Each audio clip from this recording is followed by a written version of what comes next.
So we come now to our final class, looking at the life of Elijah. And we come off the back of quite a dramatic week last week, don't we? We really tried to put ourselves there into the picture of the events of Mount Carmel. A drastic and as we said, a dramatic event in this story. We tried to feel like we were the people there watching the anticipation, the excitement growing as the 450 prophets of Baal started to dance around this altar, started to cry unto their God. And we saw that excitement would have turned to awkwardness, embarrassment, and then disgust as these grown men were cutting themselves, offering themselves up, nothing, hour after hour after hour, till they slipped down, slipping on the blood and exhausted from the heat of chanting and shouting all day. It was a pitiful and a pathetic scene in the end. And that was Elijah's plan. He didn't just want to show that God was powerful. If he did that, he could have gone first. The whole thing could have been over in 10 minutes. But he really wanted to impress in the people just how useless, how powerless Baal was that they'd committed their lives to for the last 50 or 60 years. And so he showed how pathetic Baal was. And then he set up and he showed in contrast, not the maniac chanting of prophets, but this well thought out, well executed. Every little word in that section had a meaning and a lesson back to the people. It was smart and intelligent worship. And there in response to that, the fire came down from heaven and devoured all of that as God answered Elijah's prayer. A physical sign that God was there. We'd seen the development of Ahab as well, didn't we? As Ahab went from being this spineless person to, as we suggested, consenting to the prophets of Baal being slaughtered. And then Elijah, who couldn't even speak 2 words peaceably to Ahab before, now sitting down and having a meal with him, suggesting that Ahab truly had converted. And then Elijah running forth in front of him as a sign of honour, that finally now the king, the people and the prophet were all together on God's side. And that's the dramatic events that we saw. And it concluded with Elijah, with superhuman energy, in the pouring rain, running forward here on a spiritual high. And what a contrast to the chapter that we've just read now. Instead here, we see Elijah spiritually broken, no energy whatsoever, and lying in the middle of a dry desert. And how can you go from one extreme to another in just a few verses, in a few hours, as it would sort of here with Elijah? And that's what we want to look at this evening as we conclude looking at the development of the character of Elijah. And it's important that this chapter is recorded for us here. If we were going to write the story of Elijah, or if a man wrote the Bible, we'd be tempted to leave this chapter out, wouldn't we? As we've just said, it concludes on such a high note before. You would just sort of tuck this one away and have the lesson of Elijah and what a great example he was. That's not how God records his life. He records the ups and the downs, the honest and the raw situation of this prophet, struggling to deal with his understanding of God. And it's important for that reason, isn't it? We can sometimes look at the Bible, we can look at characters like Abraham and Moses and David and these people that just had it all together, or seemed to. There was no doubt in their minds. They had it all there. They were at one with God. We can look at our own ups and downs and our own trials in life and think, we just can't relate. But here, when we have chapters like this, we see the real people that they were, that they struggled with their faith. They struggled with these issues, with the mental issues here that Elijah's struggling with. And God didn't dismiss them. God patiently works through with Elijah here, helps him come out the other side, stronger and better, as God does with all of the Bible characters, as he does with us, and as we'll see, he does with Elijah. But when I was looking at this chapter, there's a lot of lessons that can come from this. We can sometimes think that if I'm not perfect, God won't accept me. Sometimes in the truth, it's easier to avoid problems than face it, we can think. You're only as good as the things that you do. You're only worthwhile in the truth if you're successful. That life in the truth is easy. That life in the truth is fair. Or maybe that the problems in our life are due to our sins or our failures always. All of these things we can think. But all of these things do not apply to Elijah in this situation. None of these things are relevant to what Elijah is going through here. We can reassure ourselves on these things because none of these apply, and this is what's happening to Elijah's life now. And so with that as an introduction, building up the importance of this chapter for us, let's look what happened here. As we said, Elijah runs through and he sits down at the gates of Jezreel. He's come here. He's ran through there, up from Mount Carmel, down the valley of Jezreel, and there he's in the gate of Jezreel. Jezreel means God soweth. And we saw last class that that's what Elijah had done there on Carmel, hadn't he?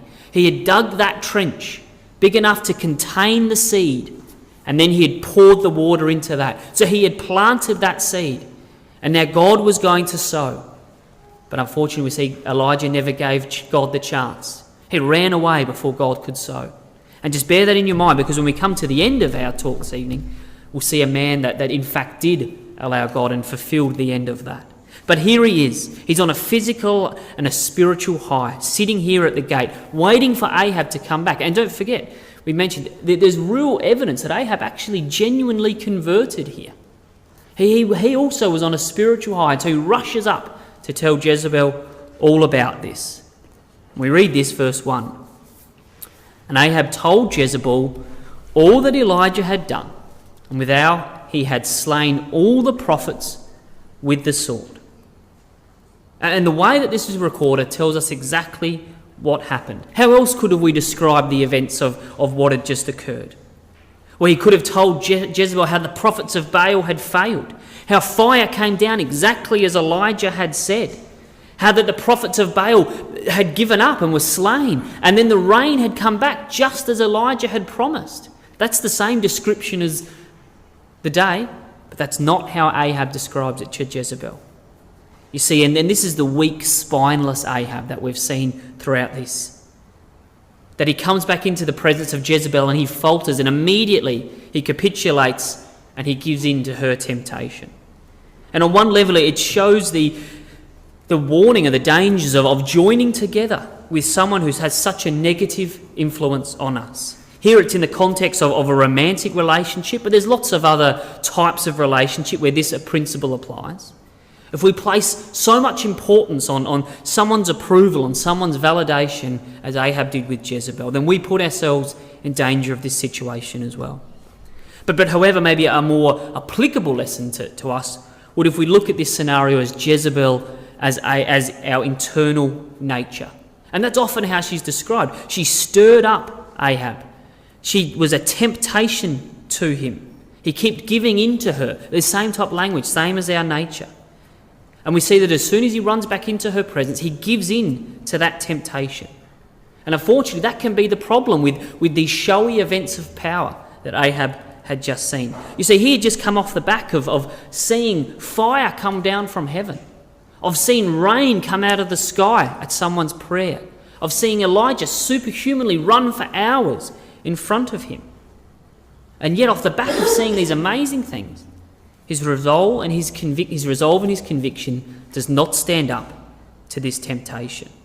And then we understand that. It can be like that with us when we come back from a Bible school or from a special effort. We're pumped up, we're on a spiritual high, but by the end of the week we find ourselves slipping back into those same habits that we promised we weren't going to do, or wasting all that time that we said we would use wisely.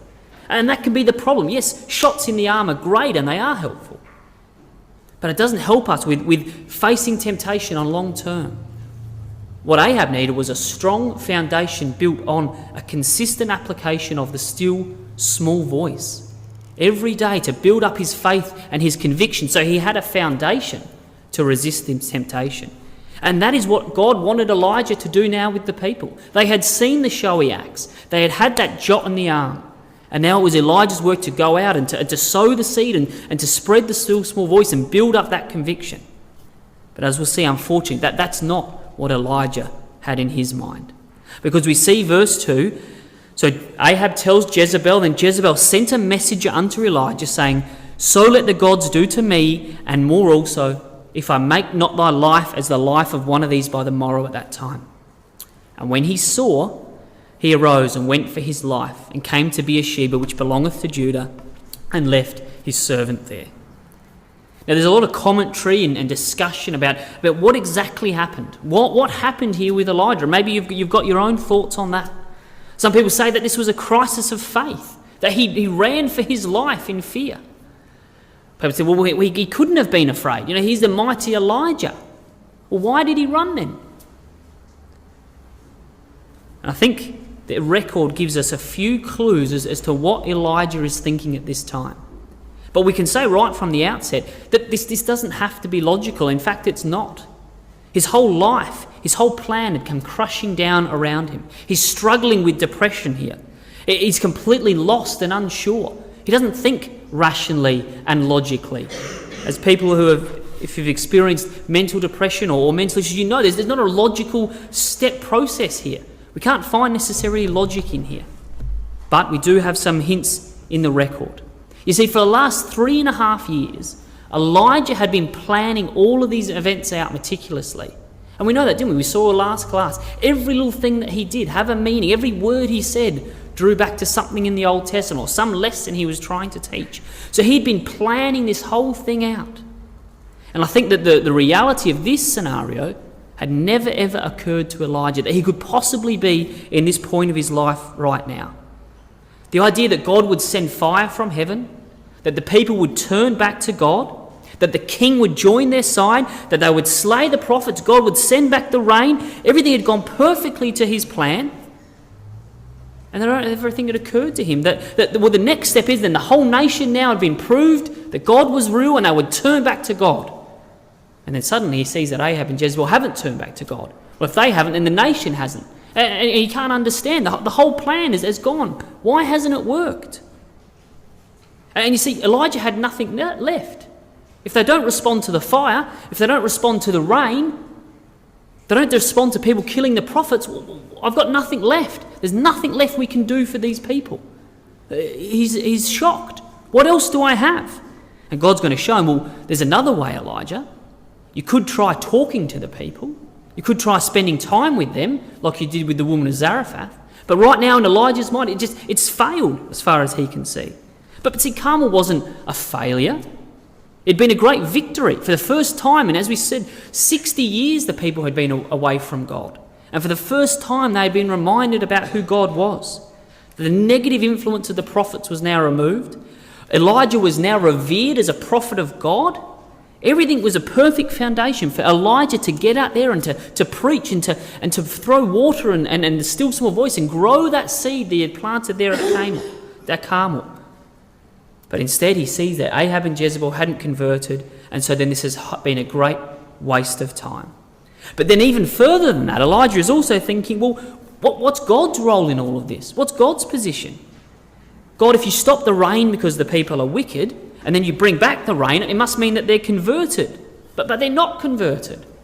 So why did you bring back the rain? What's the fire about? Does it mean that it didn't work? But God can't not work. He's trying to comment, God, what's your role in all of this? This was never part of our plan. And it says there, as we read in verse 3, when he saw that hero. So it's not the specific words or the threat that Jezebel had given him, I don't think. I don't think that the words, it's not when he heard the words, it's when he saw it, and that word can be translated to discern, to perceive. And when he saw that in his mind everything had been a failure, it came crashing down around him. As he tries to work out, and that's what we'll see, the rest of this chapter is trying to put this all back together. What has been the point of all of this? What is God's role in all of this? And remember, we said right at the start, and we've said consistently through, this isn't a story about a national conversion. This isn't a story about rain or fire.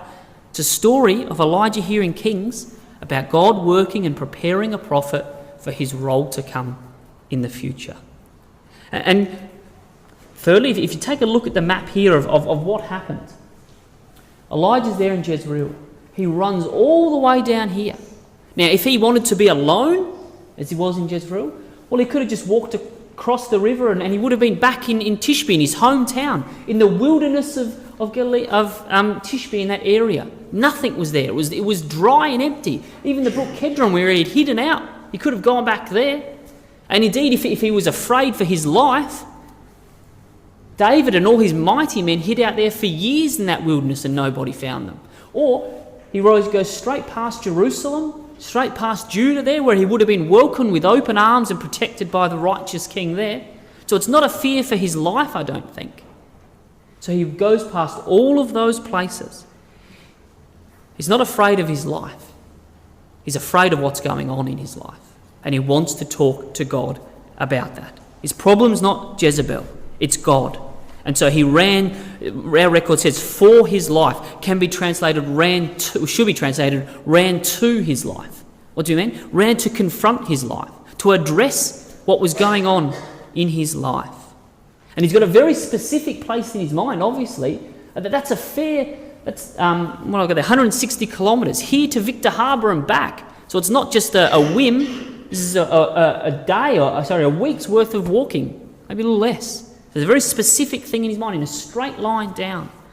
But it isn't until he gets to Beersheba that things really start to spiral out of control, to really go into this depressive state. That's where the wheels fall off. We see that verse 4. And he went to Beersheba. And verse 4, he went a day's journey into the wilderness and came and sat down under a juniper tree and requested for himself that he might die. It is enough, O Yahweh, take away my life, for I am no better than my fathers. So what's the significance of Beersheba? What's the point of the wilderness of Beersheba? Keep your hand here. Come across to Genesis chapter 21.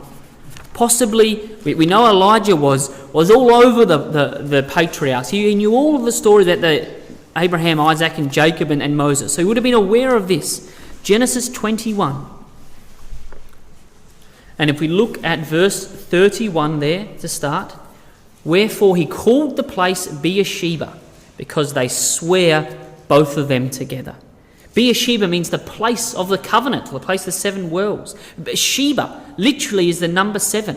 It's the same word we saw in last chapter, when he went up 7 times, Sheba. And we talked about that being the covenant, taking time to form a covenant relationship. So this is what Elijah's been working on, forming a covenant relationship with the people. But what happened here in the wilderness of Beersheba? Well, if you go back to verse 9 of Genesis 21, and Sarah saw the son of Hagar the Egyptian, which she had bore unto Abraham, mocking. Wherefore she said unto Abraham, cast out this bondwoman and her son, for the son of this bondwoman shall not be heir to my son, even Isaac. And we see verse 14, this same area, it was the wilderness of Beersheba. So here in Beersheba and here in the wilderness, the natural seed kicks out Hagar and Ishmael and sends them off. And there's lots of similarities between these events, between Elijah and Hagar here. Both are kicked out. Both go off into the wilderness. Both lay under a bush. Both are close to death. Both are visited and sustained by an angel. The similarities are there. And perhaps Elijah got to this point and thought, here, the natural seed kicked out the usurper. And here's me, the natural seed, the one that's righteous, the one that's been doing the work, and I've been kicked out by the imposter, by the Gentile woman that's come in. A complete role reversal of what was supposed to happen back there. No wonder he's thinking, I'm no better than my fathers. I'm the opposite. I've been kicked out. And he wants to, like Hagar, maybe I'm just like Hagar. I'm no good. I'll go out into the desert and I'll die there. Now, obviously God would not take away his life. It's a horrific thing, obviously. And Elijah is not mean. He's saying, I'm no good. I'm useless. I'm just like Hagar. Take away my life. I'm no better than my fathers. And even in that is a glimpse of the mind of Elijah. He expected that he should be better than his fathers. In some way, he thought they weren't good enough. He despised what they had done. And if I can't turn the people around, I'm just as bad as what they were back in that day. And so he flops down in a hopeless sleep and gives up. Well, what is God going to allow that? Come back to 1 Kings 19 here. What does God do with this man here? This man that's in a really, really difficult place. He says, verse 5, and as he lay and slept under a juniper tree, behold, an angel touched him and said, arise and eat. And he looked, and behold, there was a cake baking on the coals, a cruse of water at his head. He did eat and drink and laid back down again. And so once again, we have another incident in this story of Elijah being sustained by God. First the ravens were sent to sustain him, then the widow sustained him, and now an angel is going to sustain. Even it's the same meal as the woman. Some cake baked on coals and some water he had asked for. God is sustaining Elijah. He's reminding him of the work that he had achieved in that woman's house. How when he had used the still small voice, when he had spent time with her and formed that connection as we saw with the son, he was able to convert that family. He's reminding him again of the work. Remember the lesson of the raven, the lesson of the widow? That the little people matter, Elijah. God cares for the ravens, he cares for the widows, and yes, Elijah, I even care for the prophets that have lost their faith, that are struggling. I'm there to look after them as well. I don't wipe them off. I'm there to help and support them. However, there's no reaction from Elijah. And bear in mind, this isn't a common occurrence. God doesn't use miracles. I mean, it seems uncommon in the life of Elijah because you've got fire and ravens and all these things. That's not normal. God hasn't appeared to people. It's not how he operated in this time. Angels didn't just appear. This is an incredible occurrence. But Elijah just rolls back over and goes to sleep. And so verse 7, the angel of Yahweh came again the second time, touched him and said, "Arise and eat. The journey is great for thee." A second time an angel has to appear. So even the mighty Elijah needs two angels before he's stirred to do anything. And he was ready to wipe out the people the first time they didn't get fired up about the fire from heaven. God saying, no, even you, Elijah, need two angels to get stirred up. And God feeds and encourages Elijah. He reassures him that this is not the end. I'm not going to end your life here, Elijah. That's not how I work. Your journey is long. Now, Elijah hadn't mentioned it, but God is denying him the request and saying, no, Elijah, you wanted to come and say something to me. You were on a journey. Let's continue that. I want you to work through this. I want you to keep developing, working through. What did you want to say to me, Elijah? And it's a great example of God treating Elijah in this situation. He handles him with care, with respect. He doesn't say, come on, stop moping around. Get up, we've got work to do, come on. No. He understands that Elijah is trying to work through this. He's processing these events. It's a trial of his faith. And God's there supporting him, helping him. I'm here, Elijah. Come on, let's keep going. What did you want to do? What are we going to do? This isn't a story. This is how God works. It's how God works in our lives as well. We don't have the visible angel there, but it's the same principle. God sustains us and cares us and helps us if we're there willing to allow to be helped. And so Elijah, verse 8, arose and did eat and drink, and went in the strength of that meat 40 days and 40 nights unto Horeb, the mount of God, or to Sinai, where this is. So Elijah wandered for 40 days and 40 nights, just like his forefathers in the wilderness there, wandering. See, Elijah wanted to be like the great leader, Moses, but in reality, here at this time, he's just like the people, wandering in the wilderness, needing that same direction.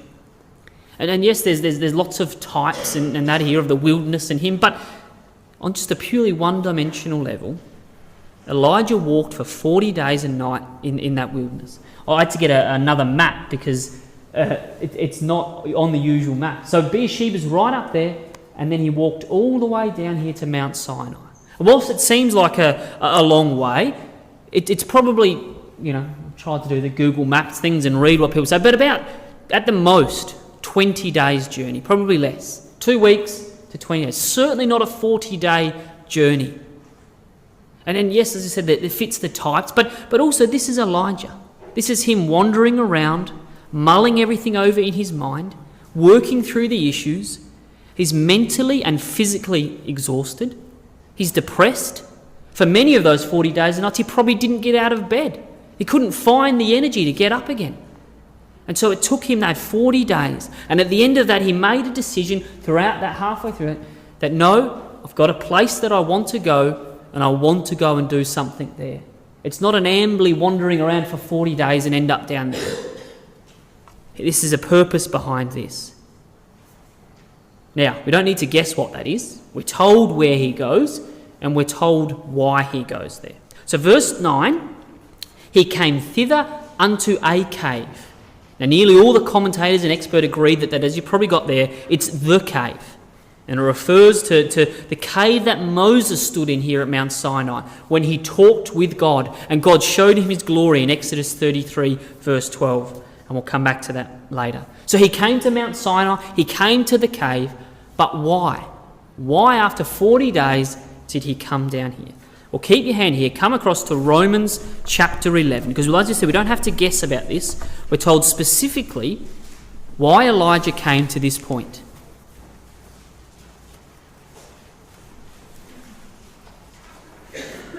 So Romans 11, we'll start at verse 1 there.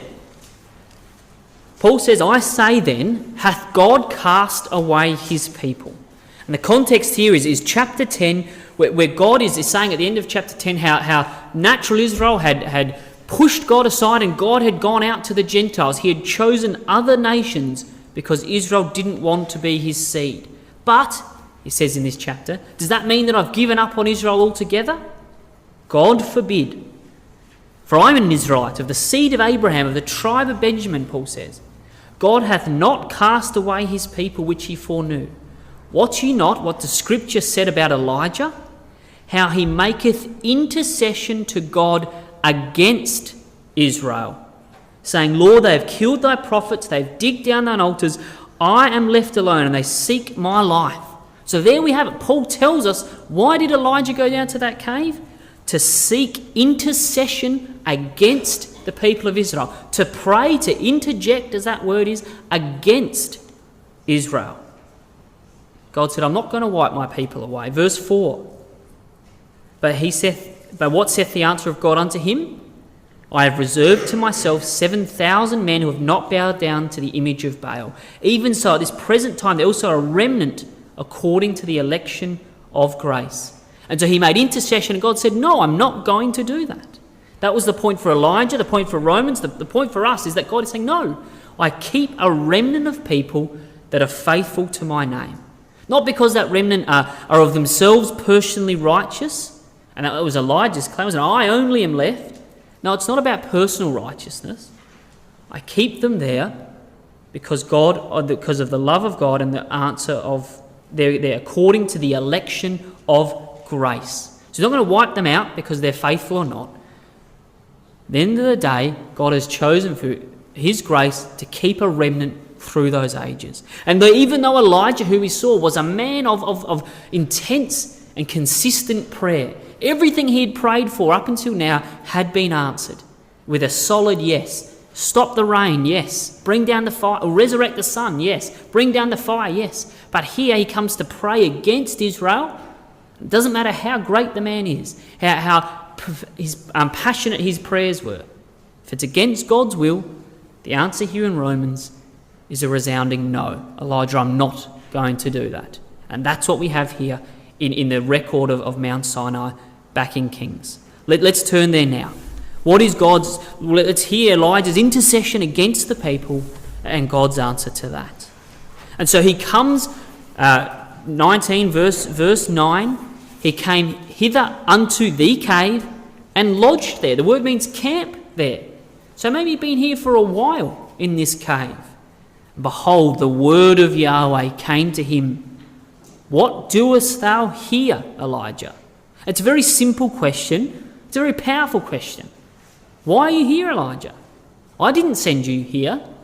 Now, this is the only time Elijah goes somewhere where it's specifically not told, where the word of God came to Elijah and told him to go to the brook Kedroth, or told him to go to the widow, or told him to go back to... Here, I didn't send you here, Elijah. What are you doing here? We've got all this work to be done. We've just had the success of Carmel. Why are you here in this Sinai by yourself? And here's his answer, verse 10. Elijah turns to God and he said, I have been very zealous for Yahweh Elohim of armies. For the children of Israel have forsaken thy covenant, thrown down thine altars, slain thy prophets with the sword. I only am left, and they seek my life to take it away. So he says, I've been zealous, enthusiastic, motivated. I've been the one out there for you. And you may know there that this is the first time that anybody uses this title of God. Elijah almost makes it up, if you will. Yahweh Elohim of armies. So before he's used the name Yahweh Elohim, the covenant name, and he's used the name Yahweh of armies, but here he's combined these two. The covenant name, he who will be mighty. And how will he be manifested by mighty ones? Through force, through armies. That's the God that Elijah has walked down here to talk to. That's who he's looking for. Someone, we've tried to impress the people with fire. We've done all the tricks. It hasn't worked. God, I need you now to bring out your army. That's why I've come down here. That's how he's making intercession against the people. He says, the people have forsaken the covenant. They've thrown down the altars. They've slain the prophets. I'm the only one left. What have I done? Well, I've kept the covenant. I've built your altar. I've slain their prophets. And I'm only one left. And it's a serious accusation. Possibly on Carmel, as we said, when he said, I'm the only one here. Well, he was justified in that. He was the only prophet standing up, and there was 450 prophets of Baal. But here, now to God, he had gone a step further. He's saying, I'm the only righteous person left. All the rest of Israel have forsaken you. And they're trying to kill me. You better hurry up. If I die, there will be no one left. I'm the only one left. You better do something about this quickly before I die. Perhaps is the cry of Elijah to God at this time. Now, this spot that Elijah was, Mount Sinai, is not just the cave. It's Mount Sinai. It's where God gave the law of the covenant, a place that burnt with fire, an earthquake, a place where the covenant was given. And so he comes to the spot and says, you said you're the covenant God. Well, let's see if that's the case. He wanted to see that power again. Let's have a look at that. Come across to Exodus 34. Because God said, I'm going to pass by in front of you. Well, let's have a look. Exodus 34. Let's go back to what Elijah is hearkening back to here. God is going to pass by before Elijah. So Exodus 34 verse 4. With Moses, he hewed 2 tables of stones like the first. Now what happened to the first ones? Well, Moses smashed those in pieces when the people were worshipping idols and bowing down to the golden calf.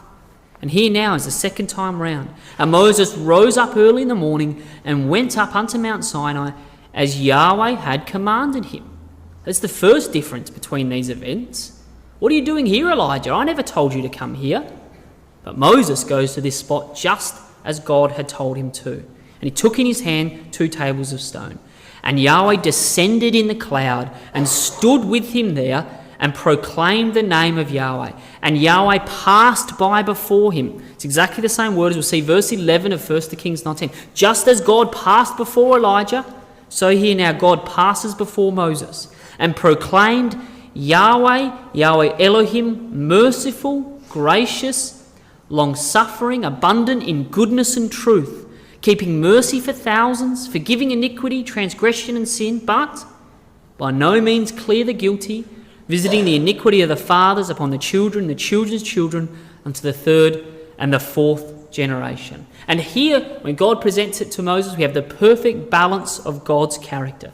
Merciful, gracious, long-suffering, but also he's righteous. He will by no means allow those that willingly sin against God to be forgiven and to go unpunished. And it's the wonderful character of God. And when Moses hears this character of God, verse 8, what did he do? He made haste, he bowed down his head to the earth, and he worshipped. He said, if now I have found grace in thy sight, O Lord, let me, Lord, I pray thee, go among us. It is a stiff-necked people. Pardon our iniquity and our sin, and take us for thine inheritance. And here we have the fundamental difference between Elijah and Moses at this same spot. When Moses saw the character of God, he pleaded for the people. He aligned himself with the people. Go among us. Pardon our iniquity, our sin. He's there with the people. Later on, God said to Moses, I want to wipe the people out and just start with you. And he dropped down. He said, please, no, forgive the people. Don't do it. What's the contrast to Elijah we've just seen? Elijah says it's them. I only am left. It's all them that are bad. In fact, wipe them out and start with me. Yes, please. The complete contrast between these two characters. Elijah, as we've seen, based his whole life on Moses, but he didn't understand God. He didn't understand Moses and their relationship, and that's what this is all about. But Elijah didn't see this one side of God. What was the other side that Elijah saw? Well, verse 10, we read on. This is the bit that Elijah focused on. He said, behold, I'll make a covenant. The covenant God. Before all the people, I will do marvels such as never been seen on the earth, nor in any nation. And all the people among them which thou art shall see the work of Yahweh. Is there a terrible thing that I will do? This is what Elijah focused on. The fire from heaven, the rain, these terrible and mighty things. And he says, verse 12 there, take heed to thyself, lest thou make a covenant with the inhabitants of the land whither thou goest, lest it be a snare for the midst of thee. But ye shall destroy their altars, break down their images, cut down their groves. Thou shalt worship no other God, for Yahweh, whose name is jealous, is a jealous God. And so Elijah comes down to this very spot and says, you said you were jealous. I've been jealous for you. Are you jealous? These people were supposed to be a covenant relationship, have gone in for a covenant with the other people. Now come down and visit the iniquity upon them, as you said that you would, to their children's children and the third and fourth generation, and wipe them out. That's what Elijah is asking of God. What's God's response to this? To this understanding, that this misunderstanding of God. Let's see what God says. Come back to 1 of Kings. What's God's response to Elijah in this?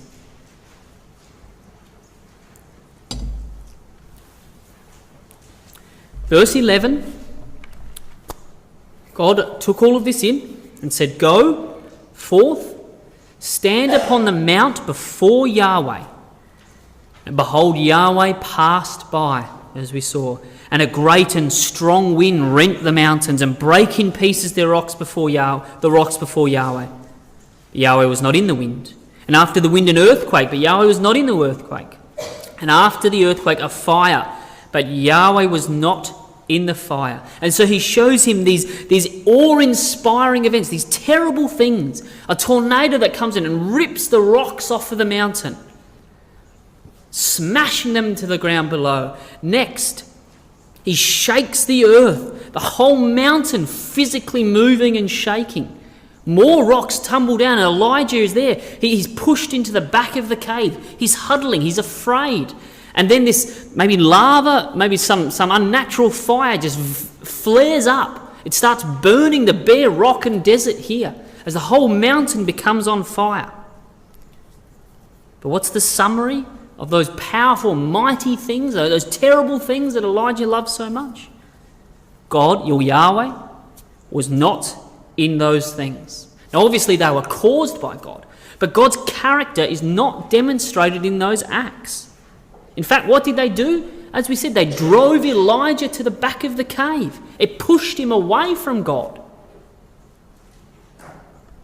On the other hand, what do we see? Verse 12. After the fire, a still small voice. And the still small voice actually brought Elijah out of the cave. That's the difference between the two. You see, that's the problem with these things that Elijah was looking for. Remember, he came to Mount Sinai. This was not the first time these things had happened at Sinai. Exodus 19. And Sinai was altogether on smoke because Yahweh descended upon it in a fire. This is when the law was given. The smoke thereof ascended as the smoke of a furnace. The whole mountain quaked greatly, the earthquake. And when the voice of the trumpet sounded, the wind blowing through the trumpet and waxed louder and louder, Moses spake, and even then as well, it pushed the people away from the mountain. But here, the still small voice. Young's translates it, the sound of a gentle whisper. What a contrast that would have been to what he had just seen. A caring, concerned, authentic voice. As it said, it drew Elijah. Verse 13. And when it was so, when Elijah heard it, he wrapped the mantle in his face and he went out and stood in the cave. It drew him out. There wasn't fear there. There wasn't pushing him away. It drew him closer to know more about God. And behold, there a voice came and said, "What doest thou here, Elijah?" Maybe a slight difference there. Verse 10, it was the word of Yahweh asking the question. Here, it's the voice. What are you doing here, Elijah? And Elijah's his mind is whirling with these things that he had just seen. Like Moses before him, he'd just seen the character of God pass before him. He'd seen the goodness and gracious and the mercy was equally as important as the other side that Elijah had known. And his mind is spinning. And so he answers exactly the same response. I think this was a rote response here. But this time I don't think it was with the same passion and intensity that he did the first time. He replies the same. So God says to him, verse 15, Yahweh said unto him, "Go, return on thy way to the wilderness of Damascus. When thou comest, anoint Hazael to be king over Syria. Jehu the son of Nimshi shall thou anoint to be king over Israel. And Elisha the son of Shaphat shall be anointed to be the prophet in thy room. And it shall come to pass that him that escapeth the sword of Hazael shall Jehu slay. Him that escapeth the sword of Jehu shall Elisha slay." And here's the perfect balance of God. God is a righteous God, Elijah. Ahab, Jezebel, the prophets of Baal, that they cannot worship other gods, persecute God's other people, mock God, and get away with it. God is not all about love. There's truth and there's righteousness. So yes, there will be judgment, Elijah. There will be punishment for what these people have done. But I'm not going to do a blanket wipe out of the whole people. And as we said before, that was the problem with the rain, wasn't it? It fell on the good and the unjust. It affected everybody. That's not how I work, Elijah. There will be a judgment, but it's not going to be wiping out. There's still a remnant that I want you to work with. Verse 18, "Yet I have left me 7,000 in Israel, all the knees which have not bowed unto Baal, and every mouth which hath not kissed him." And imagine how Elijah would have felt when he heard that. He genuinely believed he was the only one left. And then to hear there was actually 7,000 people that had not bowed down to Baal, that God considered his people, I think that would have blown him away. We thought, why haven't I seen them? Where have these people been? Well, Elijah, where have you been? Have you been out looking for these people? Have you been there trying to help them? No, he brushed them off. He brushed Obadiah off. He didn't want to have anything to do with them.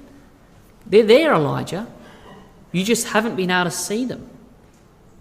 It's an important, fragile remnant, and God's not going to snuff them out. He wants you to work with them, to repair them, to build them up. That we know. There are verses about Christ in Isaiah. He's not going to snuff out the smoking reed. There's a small remnant there, and I want you to work with that, Elijah. So what does Elijah do after Mount Carmel? Has he learnt his lesson? Does he get the point? Well, I believe he has. I believe this is the turning point in Elijah's life. And we'll just touch on a few things as we look at Elijah's life after Mount Carmel to pick up the hints that he's learnt his lesson. So he's a man of obedience. He goes and does what God says. And that's what we have here in chapter 19, verse 19, the rest of the chapter. He departed thence and found Elisha the son of Shaphat, who was ploughing with 12 yoke of oxen before him, and him with the 12th. And Elisha passed by him and cast his mantle on him. And he left the oxen and ran after Elijah and said, "Let me, I pray thee, kiss my father and mother, and when I follow thee, and then I'll follow thee." And he said, "Go back, for what have I done to thee?" Now, we have no record of whether Elijah did the other things that God asked. Possibly not. But the record, as we said, isn't a record of all of this. It's a record of Elijah. And so it records for us what he goes and does. His focus now is on Elisha. And here we have Elisha in complete contrast to Elijah. He was a wealthy man. His family had a large farm which required 12 oxen. It's a significant amount to do it. But notice, Elijah isn't yelling at the oxen. He's not beating them. He's not trying to get them to do things with great signs and miracles. He's in there working amongst them The 12 oxen, mind you, just as we've seen the 12 stones of the 12 tribes, here's a man that gets in there and works with the people. And remember we said there about the sowing of the word. God sows. Elijah ran away before that seed could be planted. But here's Elisha reaping that seed, working there in the land with the 12 things, bringing forth the fruit of the people. And unlike Elijah, he understands people. Elijah has no family. He went off into the wilderness by choice to live by himself. He despised the people. But here, Elisha, I can't just leave. I can't run off and join you, Elijah. What about my mother and father? They'll wonder about me. I need to go back and take care of them and make sure that they're all okay. He understands people. He works with people. And so here's someone in complete contrast to Elijah. But Elijah goes and he anoints Elisha and they begin their journey together. He deliberately chooses God. He goes and picks this person. As we saw, Elijah wouldn't have anything to do with anyone that wasn't like him. And here he goes and anoints this person as God asked of him, and they work together. And then we know Elijah doesn't really appear too much in the record after this. There's one or two events, and yes, they're big events of the fire coming down and slaying the soldiers, but Elijah didn't seek that out. Elijah isn't now looking for national conversions. He almost disappears off the scene. For the next 10 years or so, people estimate until he's taken away, he spends his time faithfully going around and building up those 7,000 people. He's not after national conversion or worrying about Ahab and Jezebel. He goes in, and there's at least, at the time of his death, 3 different groups of faithful prophets, of faithful people that are worshipping openly in the land. And he spends his time building up and working with those people. As a final thing, come across to 2 Kings chapter 2. This is the chapter when he's taken away, and we obviously won't deal with it, but I just want to show you 2 verses that I think in stark contrast to the Elijah that we looked at our very first class. Verse 11, "And it came to pass, as they still went on and talked, that behold, the chariot of fire appeared." Remember that first class when we looked, Elijah only said 3 or 4 things, and even then when he did talk it was blunt and cutting and dismissive. Here we have Elijah walking along with someone that complete opposite to him, that he wouldn't normally have a bar of. He's talking to this person. It's the first we ever hear of Elijah holding a sentence together. And secondly, how is Elijah thought of? Verse 12, "And Elisha saw that him taken away, and he cried, my father, the chariot of Israel and the horsemen thereof. And he saw him no more, and he rent his own clothes and rent them in 2 pieces."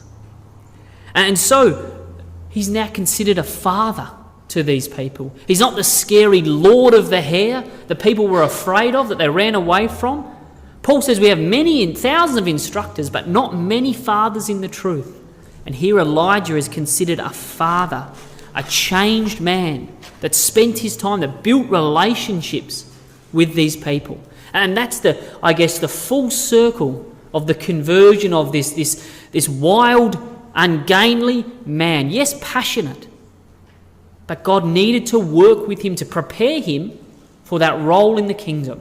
And as our final verse, come across to Malachi. We've talked throughout this series about the role that Elijah was being prepared for, that his life now was just a preparation. Well, what was that role? What is going to be that role, should I say? Malachi chapter 4. And if we look at verse 4. "Remember ye the law of Moses my servant, which I commanded unto him in Horeb, for all Israel with statutes and judgments." And Elijah, remember that. We certainly have that all through Elijah's life. Mount Horeb, Sinai on fire, terrible acts of cursings. Verse 5, "Behold, I will send you Elijah the prophet before the coming of the great and dreadful day of Yahweh." What's his role? "He shall turn the hearts of the fathers to the children, and the heart of the children to their fathers, lest I come and smite the earth with a curse." Now, there's nothing new there. Elijah's role has always been about, his passion has always been about turning the hearts back to God. That's a phrase that we've seen all through Kings. He was obsessed with the fathers of the nation, Abraham, Isaac and Jacob. And so he's going to turn their hearts back to the fathers, and the fathers would recognise the people there. That's not what new. That's his passion. That's what he's been wanting to do. But what's the difference here? When is this going to happen? I will send you Elijah before the coming of the great and dreadful day of Yahweh. I will send him lest I come and smite the earth with a curse. This time when he comes, he's trying to stop them from being judged. He's trying to stop them from being wiped out. He desperately goes out into the land, trying to save the individuals before God comes and the dreadful day of God comes upon this people. That's the difference between the Elijah that we've just seen, that made intercession against the people. Here now in his role, God has changed his character, and he goes out before, trying to save the people before it is too late, realising that these small individual people matter, bringing bands of Jews scattered throughout the land, saving them from the persecution of the Jezebel system, bringing them back out of the land and preparing a people ready to go back into a covenant relationship with their God. That's the amazing transformation that we have seen. God working through this man. And I guess that's the final lesson, if I could look at this, of Elijah's life. Elijah is unique, as we've said, a man that in the record we have his first part of his life with his role to come in the kingdom. And that's what makes him exactly like us. This is, as we've said, our first part of our life now, is God shaping and moulding us, preparing us for our real role in the kingdom. And if Elijah, this strong, passionate man that was unchanging, can be worked and changed by the still small voice of God, it's a wonderful encouragement for us in our lives now. If we are passionately committed to God, as Elijah was, if we have the genuine care for our brothers and sisters, if we allow God to work in our lives and feed ourselves in the still small voice of God, if we allow our character to change, to match his Son's, then we also can have that wonderful role that God has hand-selected for us already in the kingdom to fulfill that wonderful role forever.